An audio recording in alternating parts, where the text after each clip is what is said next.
Hello everyone, welcome back to the Samajik Guru channel. आज हम करने जा रहे हैं क्लास 10th के कंप्यूटर साइंस का सैंपल पेपर, जो कि इंग्लिश मीडियम स्टूडेंट्स के लिए है।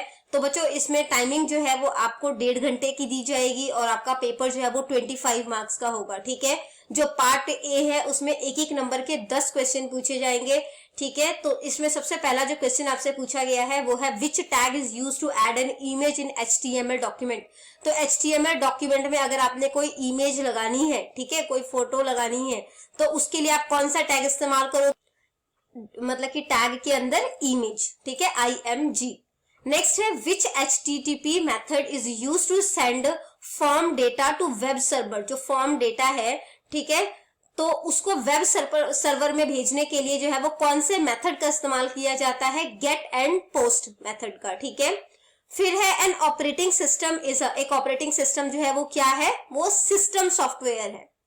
A dash acts as a security guard between the internet and our local area network। तो ये सिक्योरिटी गार्ड की तरह काम करता है इंटरनेट और हमारे जो लोकल एरिया नेटवर्क है उसके बीच में। तो ये क्या है, ये है फायरवॉल। नेक्स्ट है आपका fill up form submission with post HTTP method can not be bookmark. तो जब हम पोस्ट मेथड से जो है वो किसी को भी जो है वो फॉर्म सबमिशन करते हैं तो वो बुकमार्क जो है वो नहीं होता। नेम्ड एंकर्स जो है उनको बुकमार्क भी कहा जाता है। ठीक है, नेम्ड एंकर्स को बुकमार्क कहा जाता है। इसके बाद जो नेक्स्ट फिलअप है वो है dash is a program that acts as an interface between the user and the computer hardware. तो यूजर और कंप्यूटर हार्डवेयर के बीच में जो इंटरफेस की तरह काम करता है, जैसे कि जब आप कंप्यूटर ऑन करते हो, ठीक है, तो आपके पास कंप्यूटर हार्डवेयर के फॉर्म में है, कंप्यूटर है, CPU है, कीबोर्ड है, माउस, आप उसको टच कर सकते हो, है ना, वो हार्डवेयर है। और यूजर यानी कि जो कंप्यूटर ऑपरेट कर रहा है उसके बीच में जो इंटरफेस है, सबसे पहला जो लिंक उसका कनेक्शन होगा उससे, तो वो किस चीज से होगा, ऑपरेटिंग सिस्टम से। जैसे आप अपने कंप्यूटर में विंडोज चलाते हो, ठीक है, लिनक्स चलाते हो, तो वो सारा जो है वो ऑपरेटिंग सिस्टम है। नेक्स्ट आ जाते हैं हम लोग 8th पे। ये है आपका ट्रू फॉल्स। इसमें बोला गया है anti malware is a computer program use to prevent, detect and remove malware. तो ये जो है वो मालवेयर को रिमूव करने के काम आता है। नाम से भी पता चल रहा है एंटी मालवेयर। ठीक है, तो ये उसमें डिटेक्ट करता है उसे कि कहां पर मालवेयर आ गया है और उसको फिर रिमूव करता है। तो ये सही है। ठीक है, अगला ट्रू फॉल्स है आपका a multi user operating system is a system that allows only one user to access a computer system at one time. तो जो मल्टी यूजर ऑपरेटिंग सिस्टम होता है, ठीक है, वो एक ही यूजर को जो है वो कंप्यूटर में एक टाइम पर अलाउ करता है कि वो काम कर सके। ठीक है, अब नाम से क्या पता चल रहा है हमें कि ये मल्टी यूजर ऑपरेटिंग सिस्टम है, तो ये स्टेटमेंट जो है वो फॉल्स है। ठीक है, अगला जो है वो आपसे पूछा गया है कि JPEG की फुल फॉर्म क्या होती है। तो JPEG की फुल फॉर्म होती है आपकी ज्वाइंट फोटोग्राफी एक्सपर्ट्स। ठीक है, यहाँ पे S भी आएगा, एक्सपर्ट्स, और G से होगा ग्रुप। ठीक है, वो स्किप हो गया है यहाँ पर, GROU और P, ग्रुप। ठीक है, तो ये हो गई आपकी JPG की full form. Part B 3-3 number के जो है वो 3 क्वेश्चन पूछे गए हैं। टोटल 9 मार्क्स का है आपका पार्ट बी। उसमें जो क्वेश्चन आपसे पूछा गया है वो है कि हाइपर लिंक क्या होता है। ठीक है, तो हाइपर लिंक जो होता है वो HTML में लिंक बनाने का काम करता है। ठीक है, अब web page can contain various link. एक वेबसाइट जो होती है या वेब पेज जो होता है उसमें काफी सारे लिंक्स होते हैं। ठीक है, जैसे आप कोई अगर अपने स्कूल की ही वेबसाइट खोलोगे तो उसमें काफी सारे लिंक्स होते हैं कि क्वेश्चन पेपर का लिंक है ना, या जो है वो अपने बुक्स जो है वो देखनी है उसका लिंक है, तो काफी सारे लिंक्स होते हैं। These links allow visitor to navigate between websites by clicking on them. और इस पे जो है हम क्लिक करके जिस भी वेबसाइट पे वो हमें वो मटेरियल मिलेगा उस वेबसाइट पे हम जा सकते हैं। By default web browser shows links in blue colour with underline. तो वेब ब्राउजर जो होता है वो क्या करता है कि इसे ब्लू कलर से शो करता है और उसके नीचे अंडरलाइन होता है। इन HTML a link can be created using tag. तो HTML में भी हम ये टैग बना सकते हैं। ठीक है, हाइपर लिंक बना सकते हैं टैग का इस्तेमाल करते हुए। और इसके बनाने के लिए जो है हमें एंकर टैग का जो है वो इस्तेमाल करना पड़ेगा, एंकर टैग का। ठीक है, और इस टैग में जो है वो HREF यानी कि हाइपर टेक्स्ट रेफरेंस जो है वो बताना पड़ेगा कि किस फाइल से आपने इसे लिंक करना है। ठीक है, attribute is used to specify the URL of the document to be linked.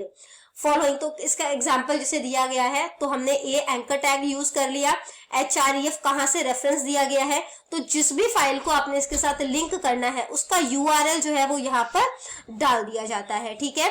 यहाँ पर फिर जैसे कि अगर आपने पंजाब बोर्ड के क्वेश्चन पेपर जो है उसका लिंक बनाना है तो यहाँ पे हमने PSEB पंजाब लिख दिया और यहाँ पर जो है वो ए टैग को क्लोज कर दिया, ठीक है। तो ये जो है वो क्लोजिंग के लिए हम फॉरवर्ड स्लैश का इस्तेमाल करते हैं।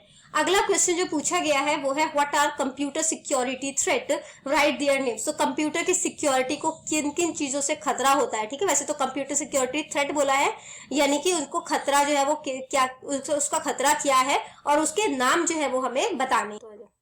Computer security threat refers to any possible malicious attack. तो कंप्यूटर सिक्योरिटी थ्रेट जो होता है उसका मतलब क्या होता है कि कोई भी मैलिशियस अटैक, इसका मतलब क्या होता है जानबूझकर कंप्यूटर को हैक करना, डैमेज करना या उसे जो है वो करप्ट कर देना, ठीक है। These threats can affect the smooth functioning of our PC, और इसकी वजह से हमारा जो PC जो सही तरीके से चल रहा था, ठीक है, उसमें प्रॉब्लम आनी शुरू हो जाती है। The most harmful type of computer security threats are given below। तो सबसे ज्यादा जो कंप्यूटर को नुकसान पहुंचाने वाले कुछ सिक्योरिटी थ्रेट है वो है मालवेयर, फिशिंग, रूटकिट और कीलॉगर, ठीक है। नेक्स्ट है how will you insert N image in the HTML document. आप HTML डॉक्यूमेंट में इमेज जो है वो किस तरीके से इंसर्ट कर सकते हैं। तो HTML में बच्चों इमेज को इंसर्ट करने के लिए जो है हमें इमेज टैग का, ठीक है, उसमें हम img जो है उस टैग का इस्तेमाल करते हैं। ये एक एम्प्टी टैग होता है, ठीक है। इसका मतलब क्या होता है कि इसका कोई भी क्लोजिंग टैग नहीं होता। अब जैसे क्या होता है जब हमें कोई चीज बोल्ड करनी होती है तो हम टैग के अंदर जो है वो b लिखते हैं, ठीक है, तो वो बोल्ड का टैग हो गया और इसके बाद जिस भी वर्ड को हमने बोल्ड करना है उसके बाद हम इसको क्लोज कर देते हैं फॉरवर्ड स्लैश डाल के, ठीक है। तो एक ये वाला जो है ये वाला हमारा जो है वो ओपनिंग टैग है और ये वाला जो है वो क्लोजिंग टैग है। तो जो इमेज का टैग है उसमें जो है वो क्लोजिंग जो है वो नहीं होता, ठीक है, जिस वजह से इसे एम्प्टी टैग कहा जाता है। और इसके लिए जो सिंटेक्स बनेगा, ठीक है, वो इस तरीके से बनेगा इमेज सोर्स। अब आपने यहाँ पर बताना है कि इमेज जो है वो एक्चुअल में है कहाँ पर, जिस इमेज को आप जो है वो लिंक कर रहे हो, ठीक है। तो जो भी इमेज का URL है वो जो है वो आपने जो है वो यहाँ पर लिख देना है, ठीक है। तो इमेज का URL आपको कैसे पता चलेगा, उस इमेज पे जो है वो राइट क्लिक करोगे, उसकी प्रॉपर्टीज पे जाओगे और फिर आपको URL जो है वो दिख जाएगा, ठीक है। Here source is an essential attribute of image tag which stands for source। तो यहाँ पर जो है वो आपको बता ही दिया गया है, सोर्स जो है वो ये सोर्स के लिए इस्तेमाल किया जाता है कि इमेज जो है वो कहाँ पर है, क्या सोर्स है उसका। This attribute is used to specify the URL of the image to be displayed। और इस एट्रीब्यूट से ये पता चल जाता है कि कौन सी इमेज जो है वो दिखाई जाने वाली है, ठीक है। तो आगे बढ़ने से पहले अगर आपको हमारी वीडियोस पसंद आती है, हमारी वीडियोस आपके लिए किसी भी तरीके से हेल्पफुल है, तो चैनल को फटाफट से सब्सक्राइब कर दो, क्योंकि यहाँ पर इस तरीके का हेल्पफुल कंटेंट अपलोड होता रहता है। चलिए आगे चलते हैं। या तो वो क्वेश्चन अटेम्प्ट करना है या ये नेक्स्ट क्वेश्चन है जिसमें बोला गया है आपको what are the different type of buttons used in the HTML form. यानी कि HTML फॉर्म में जो है वो कौन कौन से बटन जो है उनका इस्तेमाल जो है वो किया जाता है, ठीक है। तो सबसे पहला सबमिट बटन का इस्तेमाल किया जाता है, ठीक है, HTML के फॉर्म में। This button is used to send all form data to the web server. तो जब सबमिट पे हम क्लिक कर देते हैं तो जो भी हमारा डेटा होगा फॉर्म के अंदर वो सारा का सारा डेटा जो है वो वेब सर्वर में पहुंच जाएगा, ठीक है। नेक्स्ट जिस बटन का हम लोग इस्तेमाल करते हैं वो है रीसेट बटन। जो ये बटन होता है रीसेट, ये form all forms control to their initial value. तो जैसे जब आप फॉर्म भरना स्टार्ट करते हो, ठीक है, तो आपने फॉर्म भर दिया, उसके बाद जब आप रीसेट किया तो जो भी डेटा आपने फिल किया ना वो सब जो है वो रिमूव हो जाएगा वहां पे, ठीक है, यानी कि वो इनिशियल वैल्यू पे आ जाएगा। अगला जो है वो बटन है, this button is used to call या run a function code written in client side scripting language JavaScript. तो ये जो बटन है इसका इस्तेमाल जो है वो स्क्रिप्टिंग करने के लिए किया जाता है, बेसिकली जावास्क्रिप्ट को करने के लिए किया जाता है, ठीक है। इसके बाद आ जाता है image button. This button is used to create a clickable button.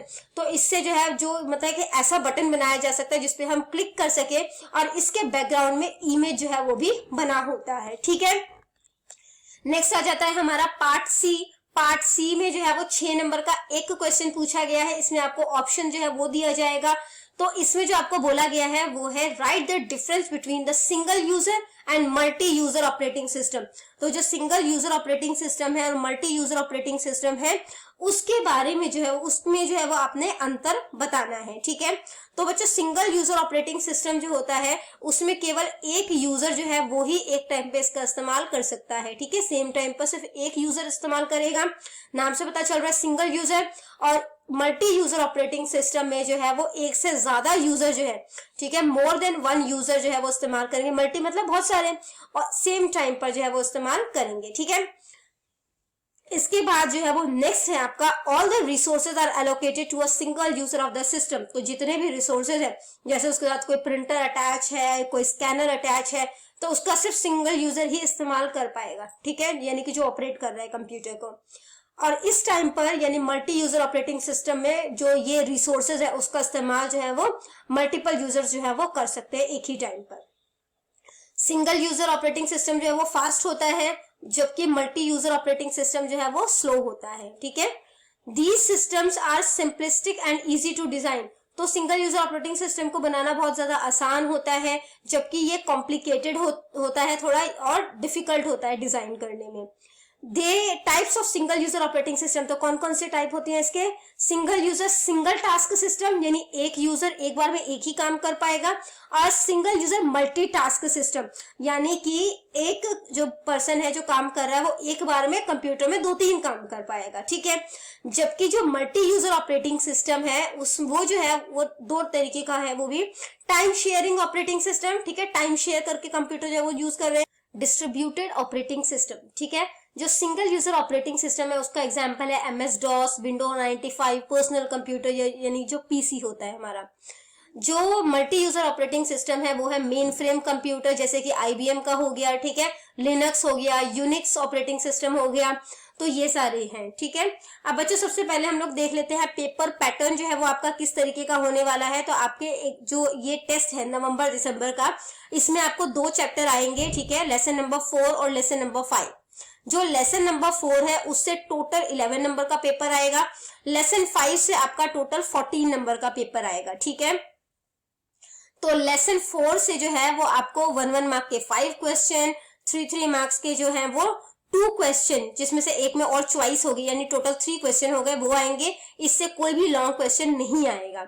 जबकि जो ऑपरेटिंग सिस्टम वाले में 5 जो है वो आपके 1-1 नंबर के क्वेश्चन आएंगे, 3 नंबर का 1 क्वेश्चन आएगा, और 6 नंबर के 2 क्वेश्चन आएंगे, उसमें से कोई एक अटेम्प्ट करना होगा, ठीक है, यानी कि कह सकते हैं हम लोग चॉइस होगी।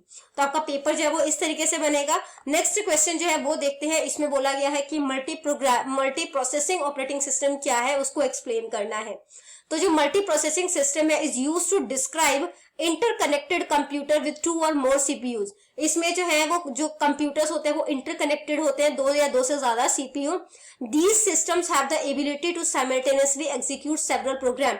और इनमें ये काबिलियत होती है कि एक ही बार में काफी सारे प्रोग्राम्स को रन कर सकते हैं। In such a system, instructions from different and independent program can be processed simultaneously by different CPUs। इसमें इस तरीके के जो सिस्टम में इंडिपेंडेंटली काफी तरीके के अलग अलग प्रोग्राम जो है वो रन किए जा सकते हैं अलग अलग CPU के थ्रू, ठीक है। तो मल्टी प्रोसेसिंग सिस्टम जो है वो 2 तरीके का है, tightly coupled system, these systems are also known as parallel processing operating system. तो इनको जो है वो पैरेलल प्रोसेसिंग ऑपरेटिंग सिस्टम भी कहा जाता है। In these systems there is a single primary memory. इसके अंदर एक ही प्राइमरी मेमोरी होती है जो कि सभी प्रोसेसर्स जो है वो इस्तेमाल करेंगे, ठीक है।